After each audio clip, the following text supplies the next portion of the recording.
한일 관계도 이제 과거를 넘어서야 합니다. 우리 정부가 이제 올바른 방향으로 나아가고 있다고 확신합니다.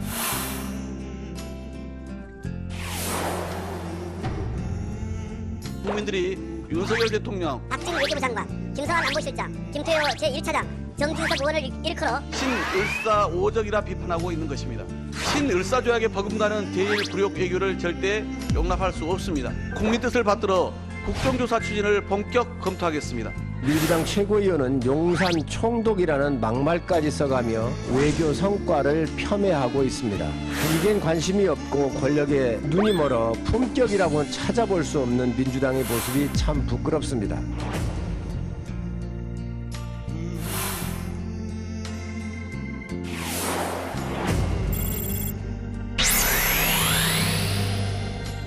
여당의 입장이나 주장이 전혀 반영되지 않고 있기 때문에 이런 의결에 대해서 제가 이 자리에 있는 것은 적절하지 않습니다. 저는 퇴장하겠습니다. 그러니까 민주당 의원님들도 단독으로 그렇게 처리하시고 그거를 기록에 분명하게 남기도록 하겠습니다. 네. 뭐 퇴장도 의사표현의 한 종류니까요.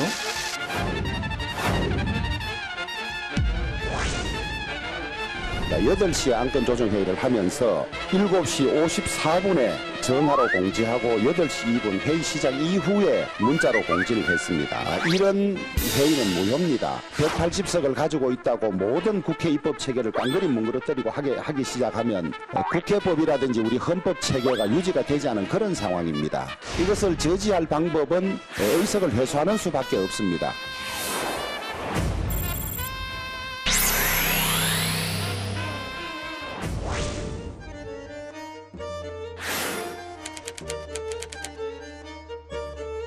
비평을 해야 될 정도로 그런 가치 있는 책도 아니에요. 형식은 회고록인데요. 내용은 정치 팜플렛이죠. 형사법으로 하게 되면 윤석열, 한동훈 검찰에다 이 사건을 갖다 줘야 되죠. 사실인지 아닌지를 다툴 만한 가치조차 없다. 이렇게 기소해 줄 리도 없고요. 공정한 검찰이 있다고 그래도 이거를 검찰에 갖다 주기가 꺼려지는데 무슨 법무부 장관부터 다 그 이인규 씨하고 비슷한 분들이 대통령부터 싹 다 있는 검찰에 지금 뭐하러 갖다 주겠어요? 부당하게 빼앗긴 나의 글로리를 되찾고 말겠다라는 의지를 가졌으리라고 보고요. 얼마나 분하고 원통하겠어요. 그러니까 그 하도영한테 버림받은 박연진을 생각해봐요.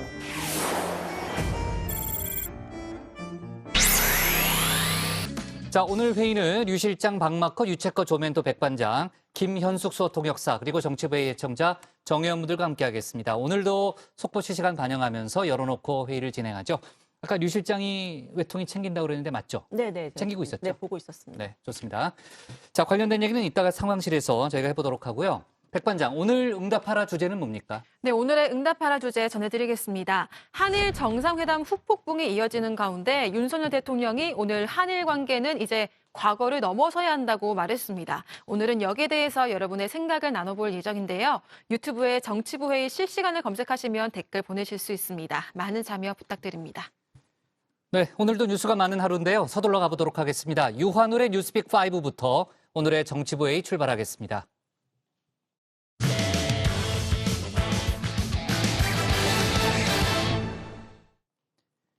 윤 대통령이 오늘 근로시간 제도 개편과 관련해서 주 60시간 이상 근무는 무리라는 입장을 직접 밝혔습니다. 대통령실에서 앞서 안상훈 수석이 전한 윤 대통령의 이 발언, 가이드라인은 아니라고 한 지 하루 만이죠. 정책을 둘러싼 혼선이 이어지는 모습입니다. 여권 내에서도 대통령실이 아마추어 같다는 지적이 나왔는데요. 관련 소식을 유한울 체커가 정리했습니다.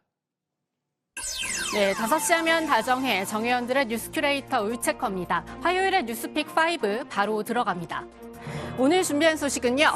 돌고 돌아 60시간, 뒤늦은 청문회, 폭력과 괴롭힘, 인공위성 첫 제재, 실탄 용의자 특정으로 잡았습니다.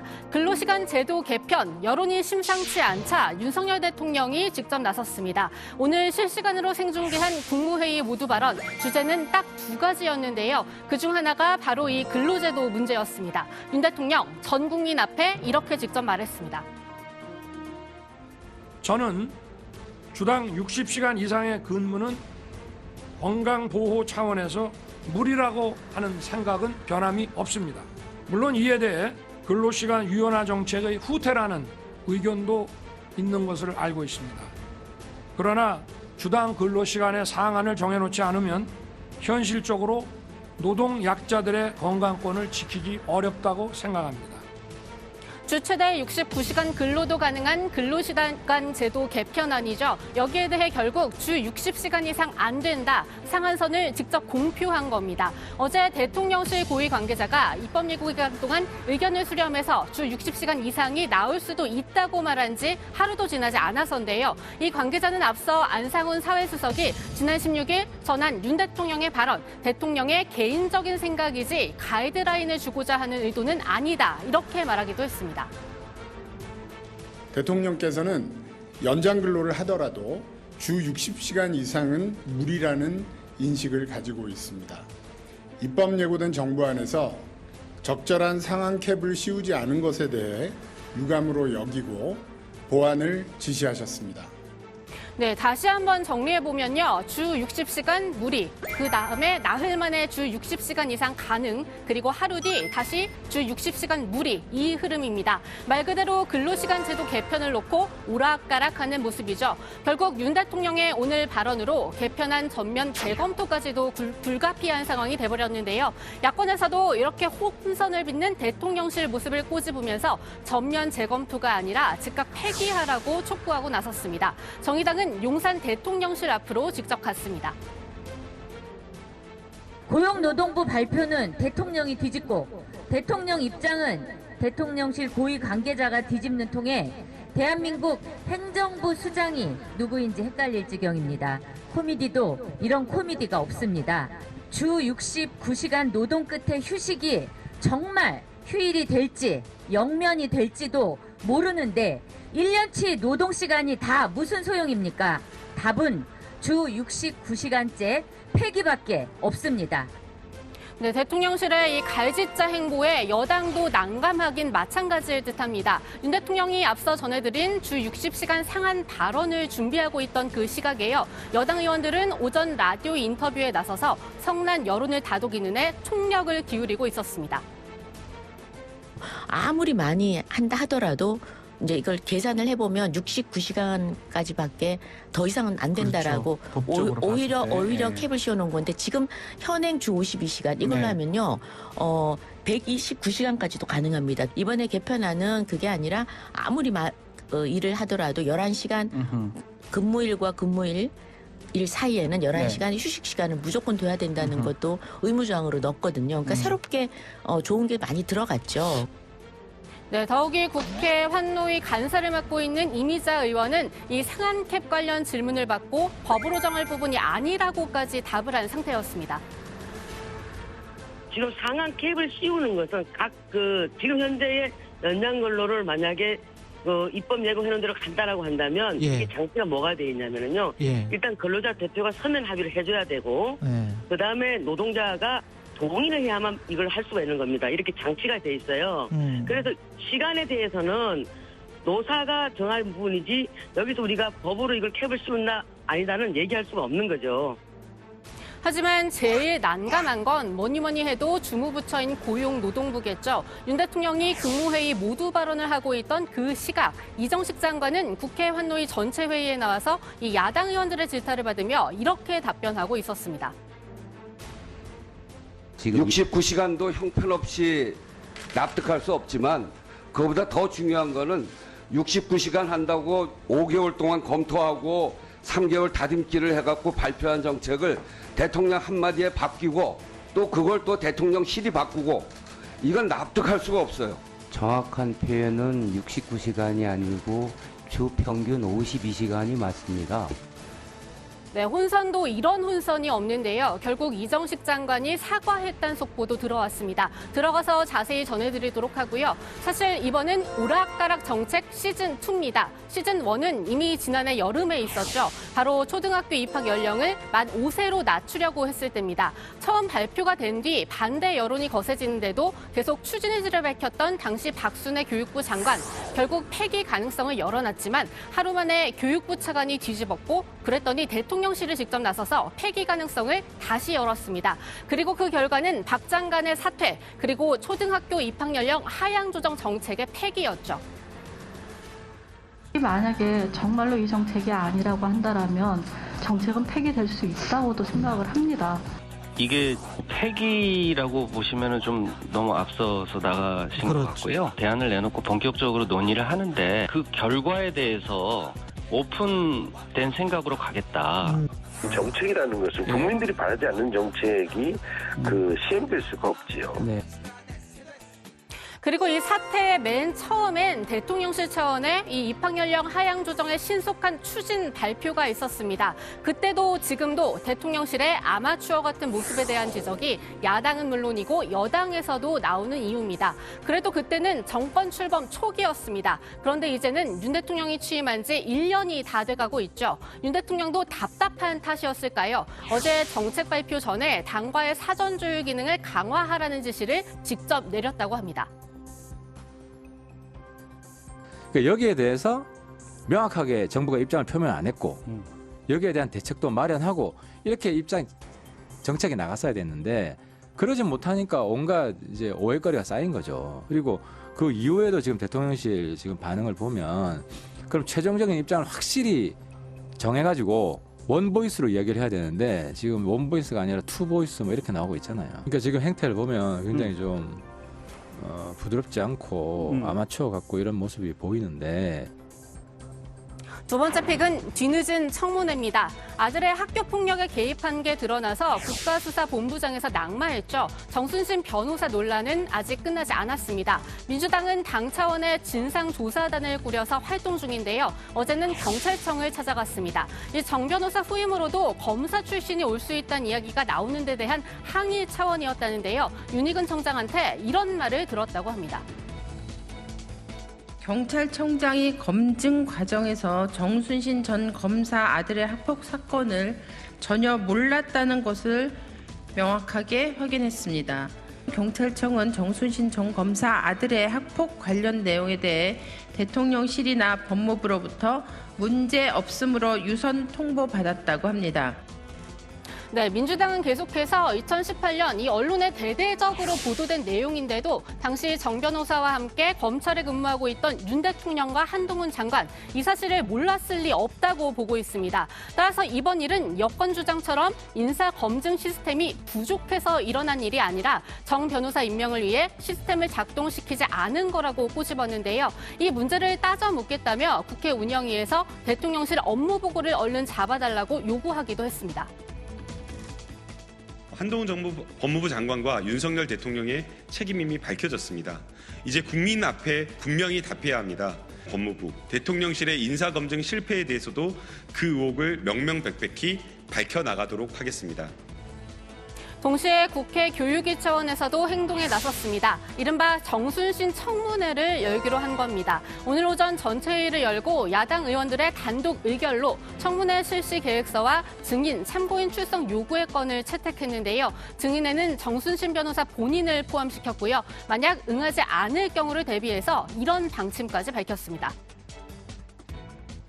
정순신 변호사가 만약에 불참을 통보하거나 이유 없이 불출석 사유서를 보내거나 예를 들어서 뭐 해외로 나가거나 이럴 가능성도 있다고 생각이 되는데 만약에 정순신 변호사의 불참 의사가 확인된다면 정순신 변호사의 부인과 그 가해자인 자녀도 증인 출석을 요구할 수 있다는 국민의힘은 여기에 절차의 정당성 문제를 제기하고 있습니다. 민주당이 청문회 관련 안건을 단독 처리하는 걸 막기 위해서 이 안건조정위원회에 회부했지만 이 역시도 민주당이 시간도 제때 통보하지 않고 단독으로 열어서 다시 전체 회의로 넘겨버렸다는 겁니다. 따라서 이번 청문회 무효라고 하는데요. 당 이름에는 민주가 들어가 있고 또 민주화 운동한 것을 가지고 자신들의 가장 중요한 자산으로 삼으면서 중요 선거 때마다 그걸로 인해서 득표 전략으로 활용하는 당이 실제 국회를 운영하는 거 보면 민주화는 전혀 관계없는 민주적인 절차를 파괴하는 그런 일을 하고 있습니다. 하지만 수적 열세로 청문회를 막을 뾰족한 수는 당장 없어 보입니다. 따라서 청문회는 교육위에서 민주당이 의결한 대로 오는 31일에 열릴 걸로 보이는데요. 정순신 변호사가 이 낭만 국가수사본부장 자리, 원래 국회 인사청문 과정을 거치지 않은 임명직이죠. 이 거치지 않아도 되는 청문회를 결국 불미스러운 일로 뒤늦게 갖게 되는 셈인데요. 어떻게 진행되는지는 다정회를 통해 계속 지켜봐 주시죠. 네, 다음 픽은 폭력과 괴롭힘입니다. 미국 국무부가 2022년도판 국가별 인권 보고서를 냈습니다. 약 200개 국가에 이런 기준을 적용했다고 하는데요. I do so because the report embodies the importance of human rights for American diplomacy and for our vision of an open, free, prosperous, and secure world. Human rights are universal. They aren't defined by any one country, philosophy, or region. 그런데 한국 편에요, 이 표현의 자유 제한 문제 등의 우려를 표했습니다. 이 폭력과 괴롭힘 사례로 특히 지난해 윤 대통령의 비속어 논란 당시 특정 언론사에 대한 전용기 탑승 금지와 고발 등 여건의 대응을 들었는데요. 이와 함께 김건희 여사 관련 보도를 한 유튜브 매체에 명예훼손법을 적용해 압수수색을 한 점도 지적했습니다. 한국 정부가 개인 언론을 검열하는데 명예훼손법을 사용한다는 겁니다. 다른 인권 문제로 정부 부패도 들었는데요. 여기에는 대장동 사건 관련해서 김용 전 부원장과 곽상도 전 의원 사례가 나왔습니다. 네 번째 픽, 인공위성 첫 제재입니다. 외교부가 최근 잇따른 북한 도발에 맞서 추가 독자 제재를 단행했습니다. 특히 국제사회 최초로 북한 맞춤형 인공위성 분야 감시 대상 품목을 발표했는데요. 이 GPS와 태양전지 등 77개입니다. 당국은 국제사회와도 목록을 공유해서 북한의 정찰위성 개발을 막겠다는 생각입니다. 네, 마지막 픽은 실탄 용의자 특정입니다. 뉴스픽에서 얼마 전에 전해드렸죠. 이 필리핀 마닐라행 여객기에서 발견됐던 실탄 2발, 이걸 반입한 용의자가 특정됐습니다. 70대 남성 미국인인데요. 미국 라스베이거스에서 인천공항으로 온 뒤에 실탄이 발견된 당일 필리핀으로 떠난 것으로 확인됐습니다. 경찰은 인터폴에 공조를 요청하고 검거에 나섰습니다. 네, 오늘의 뉴스픽은 여기까지입니다. 들어가서 원픽 뽑겠습니다. 뉴스픽 5였습니다. 근로시간 개편과 관련해서 윤석열 대통령이 이제 주 60시간 이상은 무리라는 그런 입장을 밝혔고, 오늘 국회 환노위가 마침 또 열려가지고 거기서 이제 여야 간의 공방이 있었는데 이정식 장관이 출석을 했습니다. 아까 이제 뭐 속보로 얘기를 했었는데요. 이정식 장관이 뭐 최근에 혼란상에 대해서 사과를 했다는 거죠? 네, 그렇습니다. 이정식 장관은 앞서 이 주 69시간 근무는 이제 극단적인 경우라면서 이 제도 개편의 취지가 잘못 알려졌다고 계속 이제 설명한 모습을 보여왔죠. 그런데 오늘 이 윤 대통령의 발언으로 이 대통령실과 고용부가 좀 엇박자를 보인 모습을 보이자 결국 사과를 했습니다. 직접 들어보시죠. 계속 주 69시간제 문제 없다. 예, 근데 이거 딴지 거는 거다. 이런 식으로 말씀을 하시니까 이 정책 혼선에 대해 책임을 안 느끼십니까? 어떻게 생각하세요? 충분히 이 제도 개편 취지가 전달되지 못한 거에 대해서는 대단히 뭐 송구하게 생각을 하는데요. 그러니까 입법 느끼십니까? 예고 기간 중에 저희들이 충분히 불신과 우려를 해소하고 보완할 계획입니다.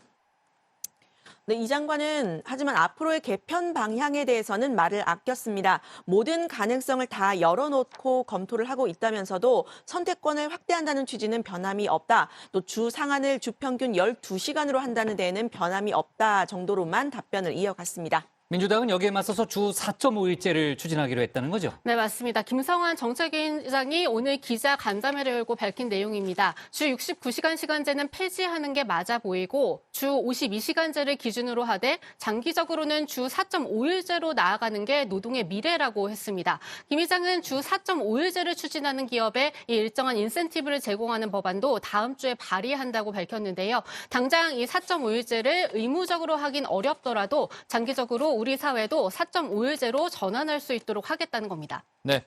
자, 어제 이제 노동계가 윤석열 대통령을 고발하기로 결정했다라는 그런 입장도 밝히기도 했는데 한국노총과 민주노총이 그 이정식 장관을 공수처에 직권남용 혐의로 고발했다는 그런 속보가 들어왔던데 이번 근로시간 제도 개편과 관련된 건가요? 일단 근로시간 제도 개편과 관련해서는 아닙니다. 이번 고발은 정부가 노동개혁의 일환으로 추진하고 있는 노조회계 투명성 강화에 대한 건데요. 그 일환으로 노동부가 노조에 요구한 종합원 명단과 회의로 재정 장부 등을 제출할 의무가 없는 것으로 노조의 자주성을 침해한다라는 취지입니다. 노동부는 또 재정 장부와 서류를 비치 보존했는지 보고하지 않은 조합원 수 1,000명 이상의 노조 86곳에 과태료를 부과하겠다 이렇게 밝힌 적도 있는데요. 이 부분도 함께 지적을 했습니다. 회계장부의 내용을 보자는 것은 노조법상에 권한 없는 행위라는 것이 명백하고 우리 노동계는 단호히 거부합니다. 과태료를 부과하겠다고요? 어느 선진국에서 노동조합의 회계를 가지고 과태료를 부과하는 이런 파렴치한 일이 있단 말입니까? 노동부 장관에게 경고합니다. 특히 윤석열 정부에게 경고합니다. 유채커, 오늘의 원픽은 어떤 거예요? 네, 오늘의 원픽입니다. 윤 대통령 주 60시간 이상은 무리, 이정식 장관은 엇박자 사과.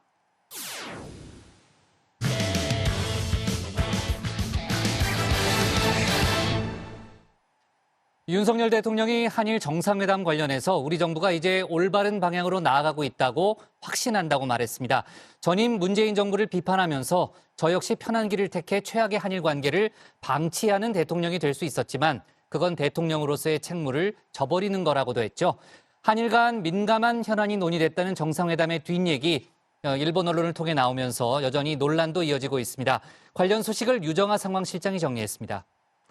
네, 오늘 국회 상황실은 여론 상황실로 시작을 합니다. 그런데요, 한국 여론 아니고요, 일본 여론입니다. 한일 정상회담의 성과에 대한 일본 여론, 긍정평가가 부정평가보다 배 이상 높은데요. 지금 보시면 요미우리 신문은 긍정평가가 65%, 부정평가가 24%였고요. 아사히 신문의 조사로는 긍정여론 63%, 부정여론 21%였습니다. 기시다 총리 내각에 대한 지지율도 한 달 전과 비교해서 소폭 올랐다고 하는데요. 윤석열 대통령이 이 한일 정상회담에 거치면서 이 지지율이 좀 떨어진 모습과는 대비가 되는 모습입니다. 민주당은 결국 지난 한일 정상회담 일본의 입맛에 맞춘 신을사조약에 버금가는 굴욕 외교였다고 주장을 하면서 국정조사 카드까지 꺼내들었습니다. 신을사조약에 버금가는 대일 굴욕 외교를 절대 용납할 수 없습니다. 사과 한마디 없이 모든 것을 내주고 일본으로부터 추가로 받은 청구서가 대체 몇 개인지 모르겠습니다. 네, 한일 정상회담의 후폭풍 계속되고 있습니다. 강제동원 문제를 포함한 공식 의제 말고도 독도 영유권 문제, 일본군 위안부 문제, 후쿠시마 수산물 규제 철회, 이 수입 규제 철회 및 오염수 방류 문제가 한일 간 논의 테이블에 올랐는지 아닌지 논란이 이어지면서입니다. 우리 정부의 공식 입장은 독도 위안부 문제는 명확하게 논의된 바가 없다라는 거고요. 후쿠시마 수산물 문제 같은 경우에는 한일 정상회담에서 어떤 이야기가 오갔는지 공개할 수 없다는 겁니다. 사실상 이 후쿠시마 수산물 수입 규제 문제에 대해서는 좀 언급을 한 것으로 언급했다고 인정한 것으로 풀이가 되는데요. 이 관계자는 이 후쿠시마 수산물 수입 문제는 과학적 안전성이 믿을만하게 보장이 돼야 하고 또 국민들의 정서상으로도 좀 받아들일 수 있어야 한다 이런 말을 했습니다. 그런데 이 과정에서 이명박 정부 때의 미국산 쇠고기 수입 파동을 예로 들었는데요. 정서적으로 이 광우병 논란이 생겼을 때 혹시나 하는 마음에 미국산 쇠고기를 안 먹었지만 미국인들 또 유학이나 여행을 간 사람들이 먹어도 문제가 없으니까 자연스럽게 이런 의혹들이 이제 해소가 된 것처럼 시간이 필요하다 이렇게 이야기를 한 겁니다. 후쿠시마 수산물 수입 문제 이건 우리 정부가 WTO에 제소를 해서 어렵게 승소를 이끌어낸 사안이죠. 야권에서는 대통령이 뭐라고 답변을 했는지 안전성 검증을 거쳐서 수입을 하겠다는 얘기인지 이렇게 뭐냐 이렇게 공세를 폈습니다. 윤석열 대통령은 도대체 뭐라고 말한 것입니까? 공개할 수 없다는 답변은 기가 막힙니다. 수산물 수입 규제 문제가 국가 안보와 직결된 문제라 언급할 수 없습니까? 안전성이 검증되어야 된다. 이런 이야기를 하셨는데 그러면 안전성 검증 과정을 거치면 수입을 할 수 있다. 이런 이야기인지 정말 심각한 문제의식을 가지고 있습니다. 네, 그런데 우리 정부가 부인을 했던 이 일본군 위안부 문제도 이 논의가 대화 소재로 올랐을 거다라는 게 중론인데요. 출처가 일본 관방부 장관이 회담 내용을 설명하는 백브리핑이기 때문에 즉 믿을 만한 소스였기 때문입니다. 기하라 세이지 관방부 장관의 정확한 발언을 제가 좀 취재를 해봤는데요. 한일 관계를 전반적으로 논의하는 가운데 그중에 지적하신 다케시마 문제도 있다. 또 위안부 문제에 대해서도 기시다 총리는 착실한 이행을 요구했다. 그리고 기자가 이제 수산물 수출 규제는이라고 이제 질문을 하니까 그에 대해서도 언급했다라고 말을 한 겁니다. 기시다 총리는 2015년 위안부 협상의 일본 측 당사자죠. 위안부 문제 또 후쿠시마 수산물 문제에 대해서는 일본 측의 입장을 밝혔다는 뜻으로 풀이가 됩니다. 다만 앞서 보신 이 독도에 대한 언급 같은 경우에는요. 이 기하라 관방 부장관의 개인적인 의견을 덧댄 것으로 좀 보이는데요. 기시다 총리의 언급은 아니다라는 얘기가 나오고 있습니다. 이렇게 지금 정상회담 후일담과 관련 보도가 계속 쏟아지는 것에 대해서는 야권뿐 아니라 국민의힘에서도 뒤통수치기다 이렇게 표현을 했는데요. 기시다 총리의 측근으로 알려진 정치인 기하라 부장관의 발언 문책해야 할 수준이라고도 했습니다. 뒤통수치기 맞죠? 맞습니까? 맞죠. 맞는데 네. 이제 그걸 좀 잘 이해할 필요가 있는데 장관, 부장관 이런 사람들이 국회의원이 됩니다. 그러면 이제 국회의원들은 자기 정치를 합니다. 관방 부장관 이런 식으로 발언하는 거는 사실 이번에 기시다 총리를 욕보이는 거고 이런 사람들은 문책을 해야 된다. 네, 우리 정부 관계자들도 이 위안부 문제에 대해서는 구체적으로 말씀드리는 건 적절치 않다는 식으로 좀 이야기를 하면서 이 언급이 됐는지 안 됐는지 좀 애매한 태도 아니냐 이런 이야기 좀 전해드렸었는데요.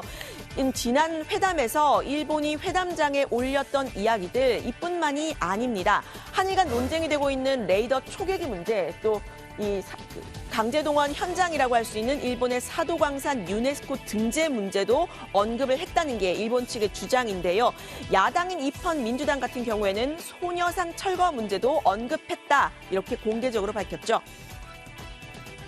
レーダー照射のことについてのですね、課題ですとか、あるいは慰安婦像などについても、そして拉致問題ということについてもこちらからは言及をさせていただいたところであります。 네, 일본은 이런 다양한 요구를 했는데 우리 대통령이 요구한 건 뭐냐 이런 질문에 대해서 대통령실 관계자는요. 정상 간 대화는 공개하지 않는 게 원칙이다 답변을 가름했습니다. 일본 언론이 왜곡 보도하는 경우가 있지만 일본 정부가 정상 간의 대화를 공개하지 않는 걸로 안다 이렇게 이야기를 했는데요. 민주당은 정상회담 내용을 투명하게 공개하라고 주장했습니다. 저쪽은 관방부 장관이 얘기를 하는데 아니 우리는 왜 얘기를 못합니까? 우리가 도저히 양보할 수 없는 얘기를 기시다가 했으면 그러면 윤석열 대통령이 이렇게 응답을 했고 우리 국민들의 걱정을 안 하도록 했다. 그리고 우리가 당당하게 했다. 이거 얘기해야 되는 거 아닙니까? 근데 당당하게 하지 못한 거 아닙니까? 네, 여권에서도 대통령의 설명이 필요하다 이런 주장이 나왔는데요. 외교안보 참모들의 이 대신 홍보가 아니라 대통령의 직접 설명이 필요해 보인다는 겁니다. 홍보가 아니라요. 설명이 부족했어요. 외교부 장관이나 김태호 1차장이 나와서 얘기를 하는데 그분들 얘기보다 대통령이 이러한 과거의 문제 또한 미래로 나가야 될 문제잖아요. 그럼 자세한 설명이 필요할 것 같아요. 네, 그래서일까요? 윤석열 대통령은 오늘 국무회의에서 이 모두 발언을 생중계로 공개를 했습니다. 지금부터는 그 내용 좀 소개를 해드리려고 합니다. 총 23분간 글자 수로는 약 5,700자였다고 하는데요. 대국민 여론전으로 정면 돌파에 나선 것으로 풀이가 됩니다. 윤석열 대통령은 이 자리에서 한일 관계는 이제 과거를 넘어서야 한다. 이젠 일본을 당당하고 자신 있게 대해야 한다고 말했습니다. 한일 관계는 한쪽이 더 얻으면 다른 쪽이 그만큼 더 잃는 제로섬의 관계가 아닙니다. 한일 관계는 함께 노력해서 함께 더 많이 얻는 윈윈 관계가 될 수 있고 또 반드시 그렇게 되어야 합니다. 저는 우리 정부가 이제 올바른 방향으로 나아가고 있다고 확신합니다. 네, 정상회담에서의 성과도 다시 한번 강조했습니다. 경제와 안보의 측면에서 이 한일 간 협력뿐 아니라 한미일 협력까지 강화할 수 있는 발판을 마련했다고 했습니다. 향후 화이트리스트의 신속한 원상 회복을 위해 긴밀한 대화를 이어나가기로 했습니다. 저는 선제적으로 우리 측의 일본에 대한 화이트리스트 복원을 위해 필요한 법적 절차에 착수하도록 오늘 산업부 장관에게 지시할 것입니다. 2019년 한국이 취한 지소미아 종료 선언과 그 유예로 인한 제도적 불확실성을 이번에 확실하게 제거함으로써 한일 군사 정보 협력을 강화하는 발판을 마련했습니다.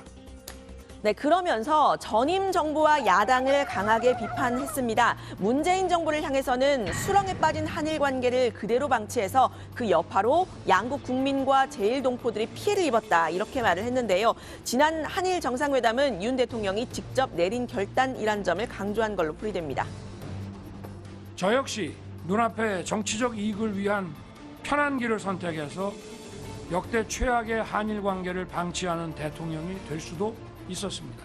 하지만 저마저 적대적 민족주의와 반일 감정을 자극해 국내 정치에 활용하려 한다면 대통령으로서의 책무를 져버리는 것이라고 생각했습니다.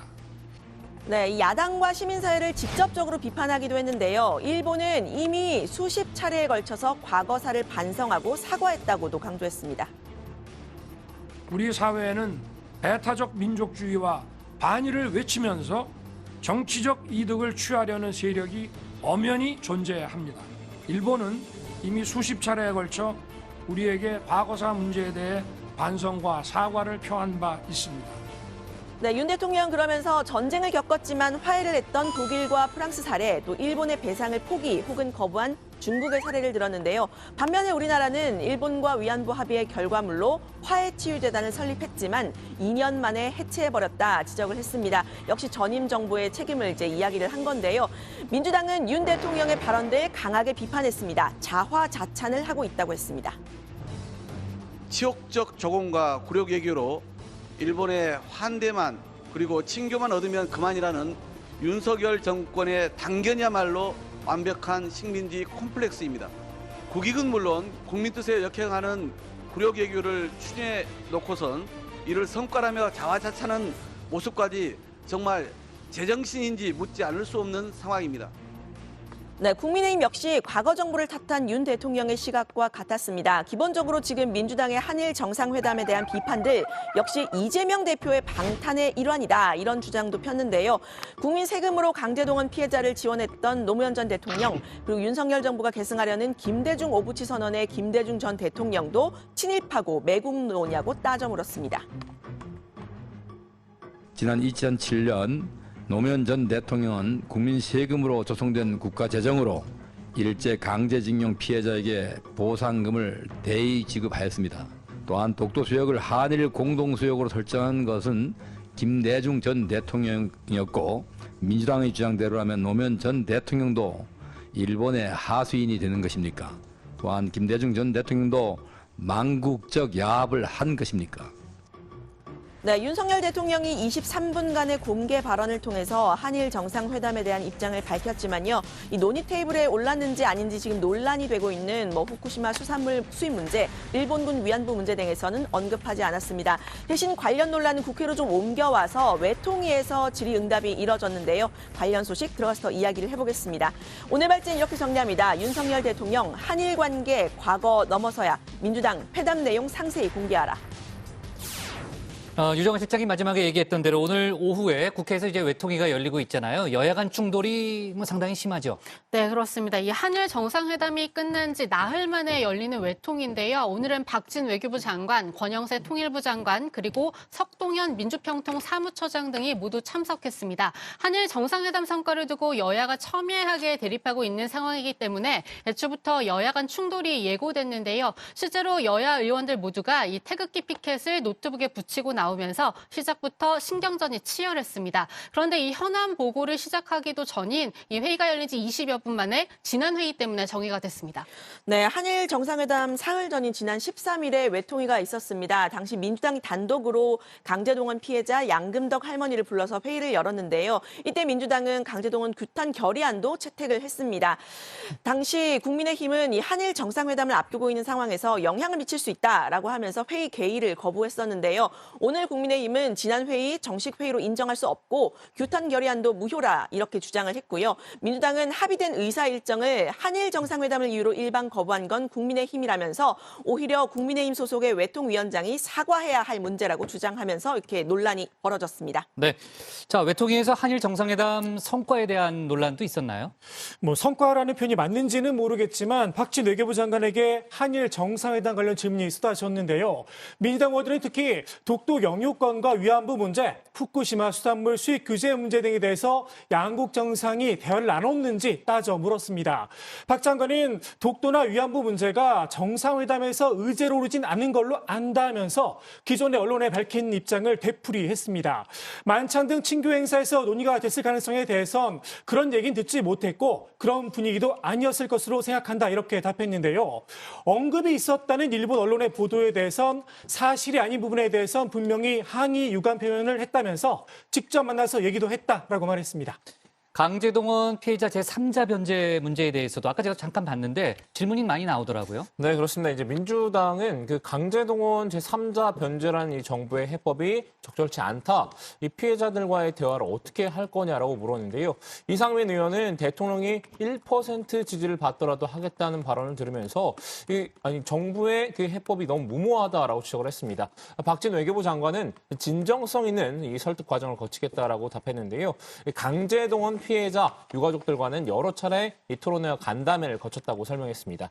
피해자 유가족들 중에서 이 제3자 배상해법에 대해서 동의하는 분들도 많다고 말했습니다. 외통위가 늦게 끝나면 오랜만에 유정아 실장이 야근을 해야 되겠네요. 오늘 네네. 그죠? 각오가 되어 있습니다. 그래요? 네. 오늘 그 이후에 나오는 얘기도 잘 정리해서 네. 내일 또 추가로 좀 다뤄보도록 합시다. 네, 알겠습니다. 괜찮죠? 예, 좋습니다. 네, 표정이 밝아서 일 시키는 게 아주 별로 부담이 없어요, 제가요. 네. 자, 근데 이제 일본에서는 여당 의원이 강제동원에 대한 사과는 더 필요 없다. 또 이런 발언을 했다는 거죠. 네, 맞습니다. 이 앞서 일본 외무상이 이제 윤 대통령의 방해 전에 이 강제동원은 없었다는 취지로 말해서 논란이 인바있죠. 한일 정상회담이 있었던 당일에도 이 일본 외국특파원협회가 마련한 공식 기자회견에 초청된 일본 자민당 의원이 있었는데요. 이 의원이 일본이 더 이상 사죄할 필요가 없다고 말한 사실이 뒤늦게 알려졌습니다. 마스가와 루이 자민당 의원은 강제동원 문제는 한국이 스스로 해결해야 할 문제라고 발언을 시작하면서요. 기시다 총리도 1965년 청구권 협정으로 모두 해결됐다는 입장에서 타협하지 않을 거라고 했습니다. Do you think Japan should apologize again to South Korea? No, I definitely oppose it. Japan, late Prime Minister Abe made the final, statement in this regards for Japan's past issues. I don't think Prime Minister Kishida cannot and will not make a compromise that will damage our basic position that 65 agreements resolved everything. 기시다 총리가 일단 5월 G7에 윤석열 대통령을 초청했잖아요. 대통령실도 이제 입장을 밝혔습니다. 이제 정상회담의 후속 조치라는 이제 환영 입장을 밝혔는데 다만 이제 야권에서는 다음 회담에서도 성의 있는 표시를 또 성의 있는 조치를 기대하기는 어려운 거 아니냐 뭐 이런 또 회의론도 있다는 거죠. 네, 그렇습니다. 대통령실은 앞서 이 일본 정부의 후속 조치를 통해서 기시다 총리도 함께 주목받기를 기대한다라면서 이렇게 사실상 압박을 하는 모습이었는데요. 일본의 지방선거가 끝나고 나면 다음 만남에서는 성의 있는 호응이 있을 거다 이런 기대를 나타낸 겁니다. 그런데 민주당에서는 이거 희망 고문이다 일축했습니다. 일본 선거가 끝나더라도 일본의 정치 상황상 기시다 총리가 친아베 세력과 다른 목소리를 내기 쉽지 않을 거라고 했습니다.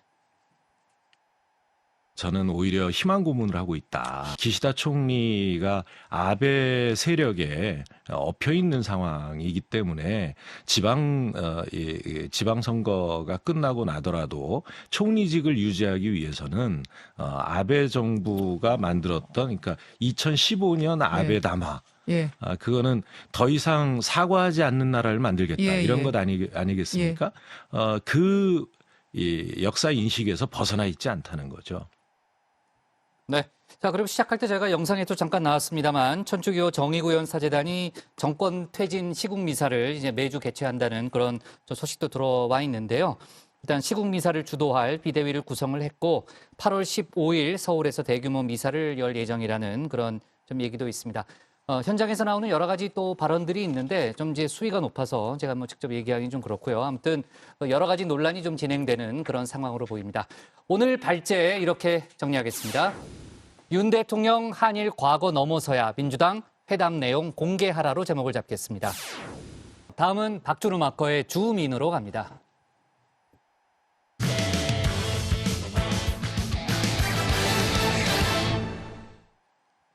여야 정치권 소식 차례로 알아보겠습니다. 전당대회 패배 이후 국민의힘 이준석 전 대표와 이른바 천하용인이 장외 정치에 시동을 걸었죠. 이 전 대표는 천하람 위원장의 지역구인 전남 순천을 거점으로 교육 봉사 활동을 재개할 계획입니다. 연포탕을 강조하던 김기현 대표 과연 친 이준석계를 끌어안을까요? 박준우 마커가 주민에서 관련 소식을 정리했습니다. 앞으로 국민의힘 당대표가 와가지고 여기서 노래 부르고 갈 일이 있을지 모르겠는데 오늘 제가 노래 한 곡 하도 되겠습니까? 그러면은 박상철 씨 무조건으로 한번 해보겠습니다.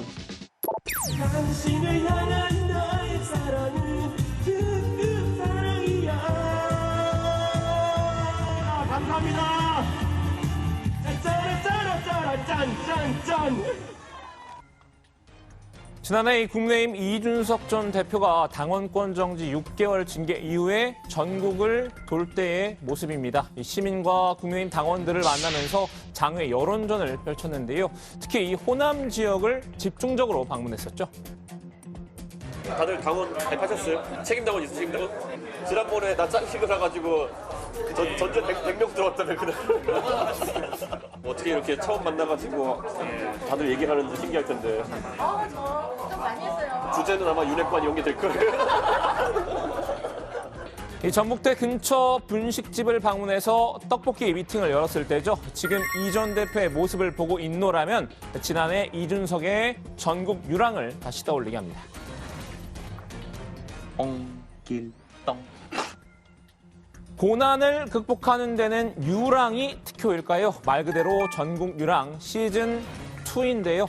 지난해 징계라는 개인적인 고난에 맞서 유랑에 나섰듯이 이번에는 이 전당대회에서 천하용인의 전멸이란 아픔을 치유하기 위해 다시 유랑길에 올랐습니다. 이 져서 거부할 수 없는 미래를 통해서 전국을 돌며 독자들을 만나고 있죠. 우선 거점은 이 천하람 순천갑 당협위원장의 지역구인 이 전남 순천으로 잡은 듯합니다. 여기 살 건데요. 뭐 주소지도 옮기시나요? 주소지까지 몰라도 집 얻어놓고 새대로 살 겁니다. 이 전 대표가 이 정치에 입문하기 전 몸담았던 교육 봉사 활동을 재개한다는 계획인데요. 전남 순천과 경남 진주에서 교육 봉사 프로젝트 순진한 계획을 진행할 예정이라고 합니다. 이 순천과 진주의 앞글자를 따서 이 순진한 계획이라고 이름을 붙였다는군요. 천하람 다음도 미리 준비하자.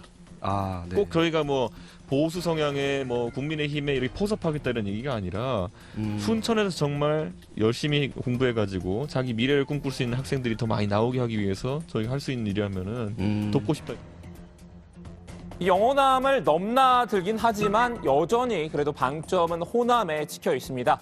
당대표 시절 내세웠던 서진 정책을 몸소 실천하겠다는 구상인데요.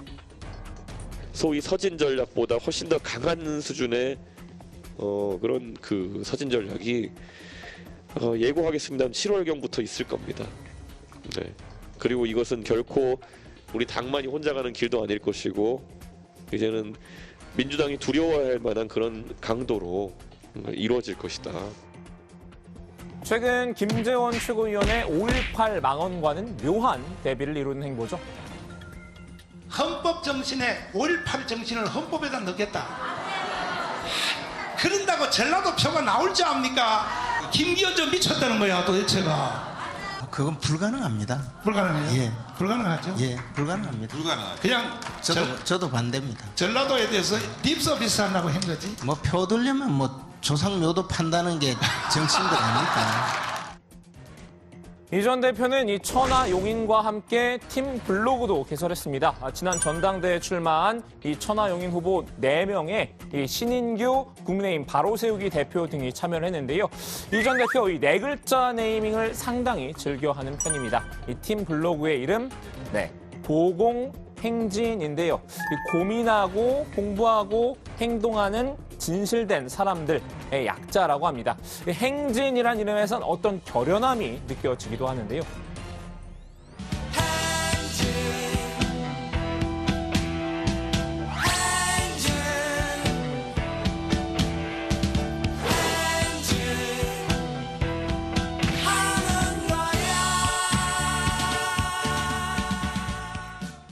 팀 블로그를 통해 이 당내 문제와 정책 현안 등에 자유롭게 의견을 개진할 예정입니다. 저희가 이제 그전부터 끝나고 나서는 글을 많이 써보자라는 논의는 했었는데, 본격적으로는 뭐 다 같이 낙선하고 만든 게 맞습니다. 정책적인 부분들에 대해서도 저희가 꾸준하게 조금 더 심도 깊은 논의를 해볼 생각입니다. 이미 블로그에는 윤석열 정부의 정책에 대한 비판적인 메시지가 올라왔죠. 천하람 위원장이 주 최대 69시간 근무제를 놓고 정책 목표와 방향성을 제대로 정립해야 한다며 쓴소리를 남긴 건데요. 지금 52시간도 제대로 안 지키는 회사들도 많습니다. 게다가 이게 지금 포괄임금제랑 이렇게 합쳐지다 보니까 아니 우리가 공짜 야근을 해야 되는 범위가 더 늘어나는 거 아니야? 그래서 이런 어떤 사실 공짜 야근을 허용하는 포괄임금제에 대해서 제대로 우리가 대안을 제시하지 않으면서 한 주에 할 수 있는 근로시간을 무작정 늘린다. 이거에 대해서는 저는 근로자들께서 우려를 충분히 가지고 계실 수 있다. 이 전 대표도 이 독자와의 만남에서 69시간 근무제에 대해서 자본가의 생각이 많이 반영된 것 같다고 일갈 했는데요. 결국 이 친이준석계의 이런 움직임은 장외 정치에 시동을 건 것으로 볼 수 있습니다. 전당대회 참패 이후에 장외 여론전으로 정치적인 활로를 모색하고 있다는 분석인데요. 제가 하는 모든 행보는 정치적 행보일 겁니다. 제가 뭐 어디 가서 뭐 사진 한 장 올려도 아마 정치적 해석하는 분도 있을 텐데 그렇게 해석되어도 좋습니다. 이제 시선은 김기현 대표에게로 쏠리고 있습니다. 김 대표 전당대회 기간 내내 줄곧 연포탕을 끓여왔죠. 연포탕 이렇게 말씀 많이 드렸습니다만 가끔씩 연포탕 자주 드시면 좋겠습니다. 우리 당이 질서 있는 다양성을 가졌으면 좋겠다. 우리 속에 많은 다양한 의견들이 분수처럼 표출되고 그 표출된 의견들이 내부에서 밤샘 토론을 하면서까지 진행이 되고 그 토론 과정에서 결론이 나면 그 결론을 함께 수긍하고 같이 원팀이 갈 수 있는. 다만 친이준석계는 고춧가루라고 본 걸까요? 연포탕에 어울리지 않는 재료라고 판단한 것 같습니다. 주요 당직의 친윤계 인사들을 대거 앉혔는데요. 전당대회에서 경쟁한 후보 가운데 유일하게 이 천하람 순천갑 당협위원장만 만나지 못했습니다. 일단은 배제를 하는 모양새지만 김 대표로선 이들을 연포탕에 넣을지 말지 계속 고민 중일 텐데요.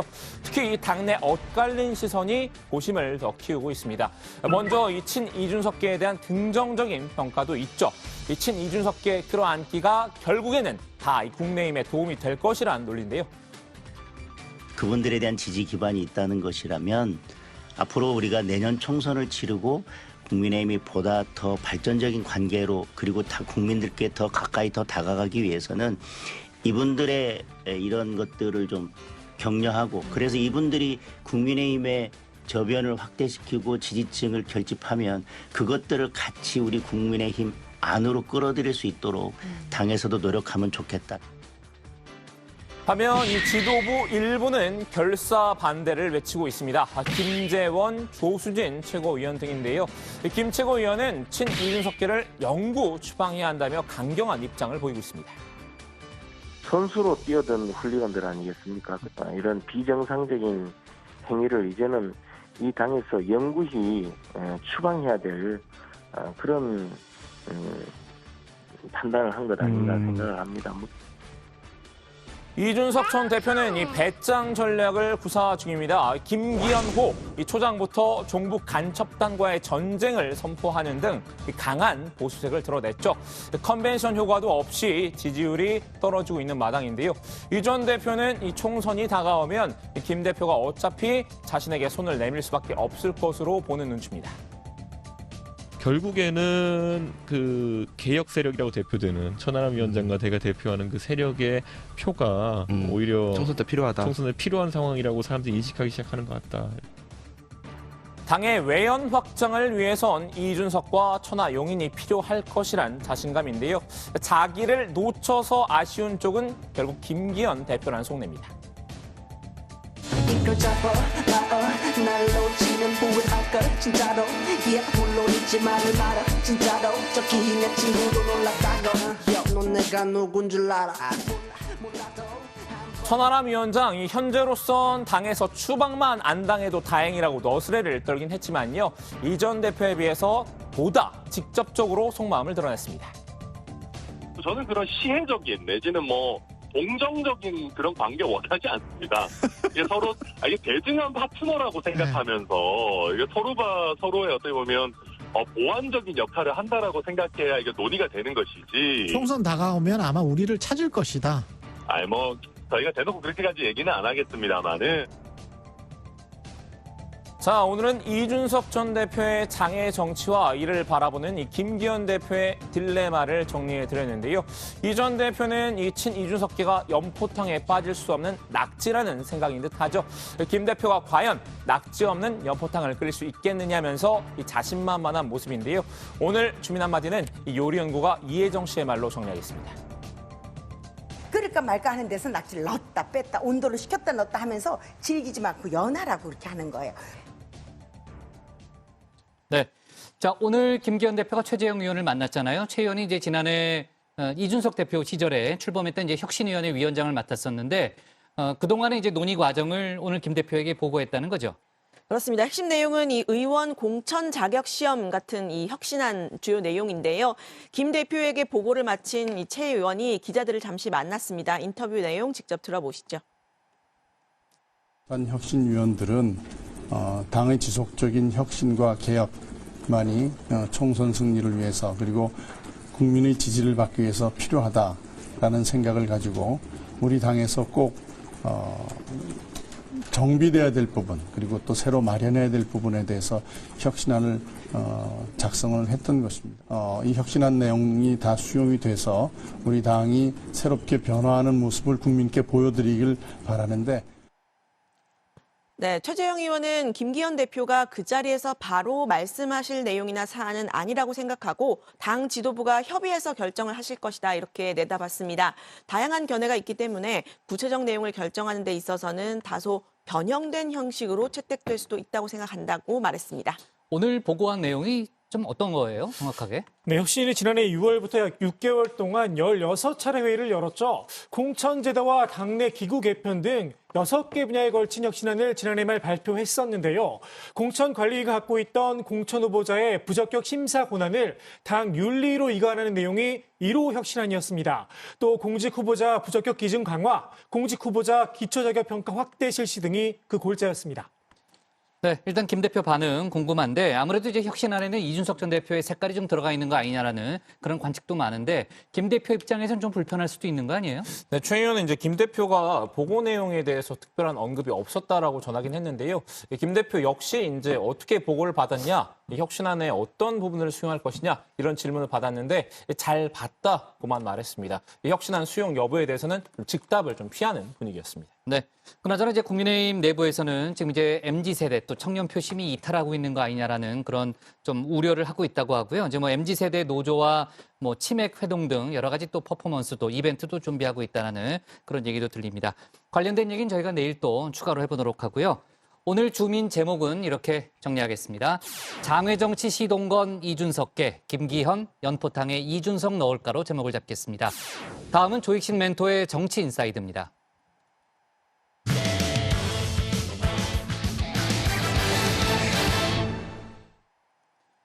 이인규 전 대검 중수부장이 회고록을 발간해서 고 노무현 전 대통령 수사 당시의 비화를 공개했죠. 이 전 부장은 노 전 대통령의 혐의 내용을 구체적으로 기술하는 한편 당시 변호를 맡았던 문재인 전 대통령이 무능하다고 비판했는데요. 유시민 작가는 이 전 부장이 드라마 더 글로리의 학폭가해자 박연진과 비슷하다고 꼬집었습니다.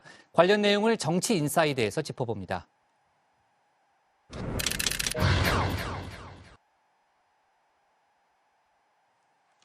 나는 대한민국 검사였다. 고 노무현 전 대통령의 수사를 지휘했었죠. 이인규 전 대검찰청 중앙수사부장이 쓴 이 회고록이 정치권의 파장을 낳고 있습니다. 이 전 부장은 언젠가는 진실을 밝혀야 되겠다 싶어서 5년 전부터 써왔다 이렇게 밝혔는데요. 검찰 후배들이 검사의 길을 가는데 조금이나마 도움이 됐으면 좋겠다라는 바람도 드러냈습니다. 후배들에게 떳떳한 대한민국 검사였다 주장하고 싶은 걸까요? 노 전 대통령을 죽음으로 내몬 정치 검사 타이틀 아무래도 떼고 싶었던 모양입니다. 진실이 무엇인지를 내가 아는 한 그 증거에 입각해서 내가 국민들께 알리겠다. 본인이 노무현 대통령을 죽음으로 이르게 만든 장본인이라는 프레임을 계속 민주당이 씌워왔거든요. 예. 물론 노 전 대통령을 떠나보냈던 민주당 입장에선 책 제목부터 마뜩하지 않지만 말입니다. 그야말로 정치검사가 이제 와서 누구에게 아부하려고 하는 것 같지 않으세요? 이제 와서 나도 검사다 제목하고는. 그야말로 전형적인 검찰 만능주의와 검찰 지상주의에 사로잡혀 있는 그런 사람으로서 지금 또 행동을 하고 있는 것 같아요. 이 전 부장이 회고록에 진실이라고 주장한 내용, 결국 노 전 대통령을 수사할 수밖에 없었던 구체적인 혐의가 있었다는 거였죠. 이인규 전 대검 중수부장은 회고록 500여 쪽 가운데 절반가량을 노무현 전 대통령 가족의 수사 내용으로 채웠습니다. 노 전 대통령 측이 박연차 전 태광실업 회장으로부터 명품 시계와 640만 달러를 받았다고 적었습니다. 회고록의 사실 여부를 떠나 수사 내용을 일방적으로 밝히는 게 옳으냐 비판의 목소리가 이어졌죠. 당시 검사 시절 수행했던 업무와 그리고 본인이 일방적으로 어쨌든 수집하고 파악했던 자료들의 근거에서 본인의 주관적인 평가를 마치 사실이고 역사인 것처럼 공표하고 있거든요. 이 검사의 경우에는 공무상 비밀 누설이라는 부분도 있고 해서 저는 이런 얘기를 굳이 회고록까지 써가지고 공소권 없음으로 처분이 난 사안에 대해서 뭐 다시 한번 뭐 죄가 있었다 이런 식으로 얘기하는 것은 법리에 맞지도 않고 참 정치적으로 나쁘게 이용을 한다. 공소시효가 끝난 시점에 책을 출간한 점도 논란을 키웠습니다. 명백한 2차 가해라는 겁니다. 공소시효가 만료된 시점에 맞춰서 무죄 추정 원칙과 피의자 방어권 짓밟고 미완 상태에서 중단한 수사라는 사실도 무시한 채 수사기밀에 해당하는 내용을 검증된 사실인 것처럼 공표하는 것이 과연 당시 수사 책임자로서의 적합한 임무냐. 수사와 관련해서 이미 고인이 되신 노무현 전 대통령 말할 수 없습니다. 항변할 수 없습니다. 공소권 없음이죠. 이 전 부장의 사적 기소라는 지적까지 나왔습니다. 이인규 전 검사가 노무현 전 대통령을 사적으로 기소했다. 그 당시에도 모욕주기, 별건 수사, 먼지털이에서 마녀 사냥을 해서 죽음으로 몰고 갔던 사람이 그 장본인이 이인규 검사인데 지금 다시 이걸 끄집어내가지고 다시 한번 모욕주기하고 망신주기 하려는 그 의도라고 저는 생각이 됩니다. 이 전 부장이 회고록에 쓴 노 전 대통령 혐의 사실 이번에 처음 밝힌 건 아닙니다. 회고록 출간 전에도 언론에 슬쩍슬쩍 흘려왔습니다. 지난 2009년 노 전 대통령이 서거를 했죠. 2년 뒤인 2011년 당시 문재인 노무현 재단 이사장이 회고록 운명을 출간했는데요. 검찰인 박연차 전 태광실업 회장의 진술 말고는 아무런 증거가 없었다는 내용이 담기자 언론과 직접 인터뷰를 했습니다. 수사 당시 검찰은 박 전 회장의 돈이 노 전 대통령 자녀의 미국직 매입 비용으로 쓰였다고 봤죠. 이 전 부장은 미국에서 주택 구입 사실을 확인했었다라고 밝혔는데요. 그 외에도 무수한 증거들이 있다며 마음 같아선 15시간에 걸친 조사 영상을 모두 공개하고 싶다고도 말했습니다. 다큐멘터리를 틀듯 말입니다. 노 전 대통령은 검찰 조사 과정에서 해당 의혹들을 부인했다고 하죠. 관련된 진실, 지금으로선 알 길이 없습니다. 이 전 부장이 말한 조사 영상의 존재, 이 역시도 과연 남아있을지 의문입니다. 당시 이인규 변호사는 CCTV로 녹화돼 영구 보존돼 있다. 이렇게 얘기를 했습니다. 이러면 사실 확인도 할 수 있습니까? CCTV 이야기는 제가 이번에 처음 들었고요. 예. 제 기억으로는 CCTV 녹화를 하기 위해서는 변호인의 동의가 필요한데 그런 동의를 했던 기억 역시 전혀 없습니다. 형사소송법 제244조 2항. 피의자의 진술은 영상을 녹화할 수 있지만 미리 이 사실을 알려줘야 한다고 되어 있습니다. 노 전 대통령의 동의도 없이 영상을 남겼다는 건 아니겠죠. 이 전 부장이 회고록에 주장한 또 다른 혐의, 노 전 대통령이 박연차 시계를 받았다는 건데요. 세간에는 논두렁 시계로 알려져 있죠. 노 전 대통령이 시계를 논두렁에 버렸다는 허위 사실이 당시 언론을 통해 보도가 됐었습니다.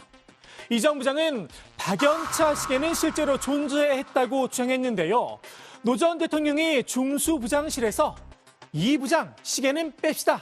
쪽팔리잖아 라고 이야기까지 했었다는 겁니다. 이에 대해 노 전 대통령 측에선 사실이 아니다 일축을 했습니다. 이 부장 시계는 뺍시다 같은 말을 했다는 이인규 변호사의 주장이 있는데 배석하셨으니까 실제 그런 말들이 오갔습니까? 이인규 전 부장의 경우에는 수사에 직접 참여하지는 않았고요. 수사 조사를 하기 전에 잠깐 봤었습니다. 물론 저도 그때 옆에 배석하고 있었고요. 그런 말씀을 하신 적이 전혀 없습니다. 이 전 부장은 박연차 시계의 존재는 주장하면서도 논두렁 시계는 검찰에 설린 게 아니라는 주장을 폈는데요. 당시 청와대와 국정원이 앞장서 언론 플레이를 했다는 겁니다. 이 전 부장, 지난 2017년에도 똑같은 내용을 언론에 밝혔었죠. 한국이 아닌 미국에서 말입니다. 나오셨는데 말씀 좀 해주시죠. 네?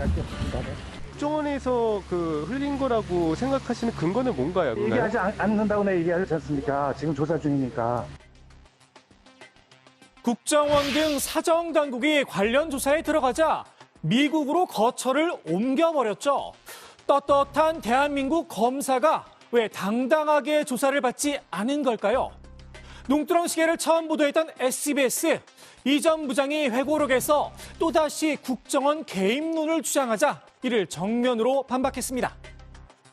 지난 2017년 SBS 진상조사위 조사 결과 해당 보도는 검찰 수사팀 관계자들을 취재해 이뤄졌고 국정원 개입은 확인되지 않았습니다. 설령 이 전 부장의 주장대로 당시 청와대와 국정원의 개입이 있었다고 하더라도 이 전 부장이 책임을 피할 수 있는 건 아닙니다. 국정원의 공작이었다 얘기하고 본인은 빠져 있는데 이것도 사실 그렇다면 그 당시에 검찰이 사실관계 제대로 바로 잡았습니까? 이제 와서 이야기하는 건 어떤 의도입니까? 나는 잘못한 게 없다라고 이야기하면 국민들이 거기에 박수 쳐줄까요? 이인규 회고록에 새롭게 제기된 내용, 책의 부제와도 연관이 있죠. 누가 노무현을 죽였나? 이 전 부장의 화살은 당시 변호를 맡았던 문재인 전 대통령을 향했습니다. 검찰을 접촉해 수사 내용을 파악하려는 시도조차 하지 않았다며 의견서 한 장 낸 적이 없었다는 겁니다. 변호인으로서 문 전 대통령이 검찰을 찾아와 솔직한 검찰의 입장을 묻고 증거 관계에 대한 대화를 통해 사실을 정리해 나갔더라면 노 전 대통령이 죽음으로 내몰리지는 않았을 겁니다. 글쎄요, 검찰을 접촉하고 의견서를 낸다고 상황이 바뀌었을까요? 본인이 회고록에 써놨으니 당시 정권의 수사 목적 잘 알고 있겠죠? 국정원하고 이명박 청와대가 노무현 대통령 문제에 코너로 몰고 가는 일들을 했다. 이것 또한 팩트잖아요. 그 글에 나온 대로. 의견서도 저희들은 제출을 가능하면 안 합니다. 왜냐하면 어차피 기소 방향은 정해진 거예요. 방향이 정해져 있기 때문에 수사 과정에 패를 깔 필요가 없어요. 어차피 법정에서 다툴 것이고. 유시민 작가는 노 전 대통령의 죽음을 문 전 대통령의 탓으로 돌린 이 전 부장을 드라마 더 글로리의 박연진에 빗댔습니다. 내가 죽인 거 아니야. 너 같은 것들은 가족이 제일 큰 가해자인데 왜 늘 딴 데 와서 따질까? 누가 노무현을 죽였나? 이거를 반대로 해석하면 나는 노무현을 안 죽였다. 그게 이 부재예요. 박연진이 이렇게 얘기하는 거하고 비슷해요. 걔 맞을만 해서 맞은 거야. 그 내가 죽인 게 아니고 평소에 걔하고 친하게 지내는 애들이 다 등 돌리고 걔를 도와줘야 될 그 엄마가 모른 척하고 그래서 걔가 죽은 거야. 이렇게 말을 하는 거하고 비슷해요. 문 전 대통령이 참담해하고 있다는 소식도 들려왔는데요. 분위기를 들어보니까 대통령께서 뭐 참담해 하시는 것 같고요. 뭐 어떤 이거에 대해서 뭐 어떤 메시지를 내거나 그럴 분위기는 아니라고 생각이 듭니다. 뭐 예컨대 우리가 밤에 길을 가다가 술 취한 동네 양아치가 시비를 걸면은 그냥 말 안 섞는 게 상책 아닙니까? 노무현 재단과 문 전 대통령 측은 이 전 부장을 상대로 법적 대응에 나서지 않을 걸로 보입니다. 윤석열 정부의 검찰에 이 문제를 맡길 순 없다는 판단인 듯합니다. 더욱이 고인을 더 이상 욕되게 할 순 없겠죠. 오늘의 정치인사이드 유시민 작가의 말로 마무리합니다. 우선 이인규 씨가 권력을 휘둘렀고 노무현 대통령은 자신의 글로리를 지키기 위해서 그런 방식으로 마감하셨단 말이에요. 그러니까 노 대통령은 노 대통령 자신의 길을 가신 거고요. 이인규 씨는 자기 인생을 또 산 거예요. 이인규 전 대검 중수부장이 노무현 전 대통령 서거의 책임을 문재인 전 대통령에게 사실상 이제 돌리는 그런 내용을 이제 회고록에 적었잖아요. 이제 문 전 대통령이 공식적인 입장을 내놓고는 있지 않은데 문 전 대통령과 이인규 전 중수부장 뭐 어찌 보면 당연한 얘기 같지만 서로에게 감정이 좋지 않은 거죠? 네, 그렇습니다. 문재인 전 대통령이 2011년 발간한 회고록 운명에 이 이인규 전 부장에 대한 평가가 담겨 있는데요. 한마디로 태도가 거만했다는 겁니다. 유 중수부장이 대통령을 맞이하고 차를 한 잔 내놓았다. 그는 대단히 건방졌다. 말투는 공손했지만 태도엔 오만함과 거만함이 가득 묻어 있었다. 네, 여기에 대해서 이 전 부장은 불편한 심기를 내비쳤습니다. 운명이 발간되자 언론 인터뷰를 통해서 노 전 대통령에 대해 예우를 다했고 공손하게 잘 모셨다고 밝혔는데요. 노 전 대통령이 기가 세신 분이고 전직 대통령이신데 그런 분 앞에서 거만하게 행동했다는 건 말도 안 되는 소리라고 말했습니다.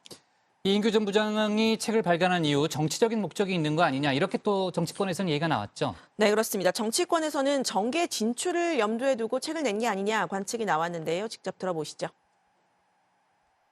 이인규야? 정치하려고 그러는 거죠. 정치? 네. 공천 받아가지고. 이렇게 하면 공천 줍니까? 논란이 많이 됐으니까 매니아층이 생겼을 거예요, 이제. 네, 이에 대해서 이인규 전 부장은 정치를 할 생각이 없다. 직접 입장을 밝혔습니다. 당의 공직도 다시 맡을 생각이 없고 제의가 온다고 하더라도 거절할 것이라고 했습니다. 이인규 전 부장이 논두렁식의 보도의 배후에 국정원이 있다는 주장을 해왔잖아요. 관련해서 이제 SBS가 명예훼손으로 고소를 했었는데 무혐의 처분을 받은 사실이 뒤늦게 알려졌죠. 네, 그렇습니다. 이 전 부장은 이 원세훈 전 국정원장과 SBS와의 개인적인 인연 등을 고려를 해볼 때 SBS 보도의 배후에 국정원이 있다는 심증을 굳히게 됐다라고 발언을 했다가 지난 2018년 SBS로부터 명예훼손 혐의로 고소를 당했었는데요. 지난해 10월 이 서울중앙지검이 이에 대해 무혐의 처분을 내린 걸로 확인이 됐습니다. 검찰은 이 전 부장이 이 사실 적시가 아닌 개인적인 의견을 표시한 걸로 보고 명예훼손에는 해당하지 않는다고 판단했습니다. 네, 이에 대해서 이 전 부장은 소환도 하지 않고 무혐의할 사안을 4년이나 끈 검찰의 정치적인 행태에 실망을 금할 수 없다 이런 입장을 밝혔는데요. 민주당 등 좌파 사람들은 내가 노 전 대통령을 논두렁시계 등으로 모욕을 줘서 죽음으로 내몰았다고 주장을 했는데 무혐의 처분을 하면 그 주장의 근거가 없어지기 때문이다 이렇게 주장을 했습니다. 좋습니다. 오늘의 정치인사이드는 이렇게 정리하겠습니다. 누가 노무현을 죽였나? 유시민, 이인규, 더 글로리, 박연진 떠올라로 제목을 잡겠습니다. 네, 오늘 정치부에는 여기까지 하겠습니다. 저희는 내일도 오후 5시 정각에 다시 찾아뵙겠습니다. 야근하러 가보겠습니다.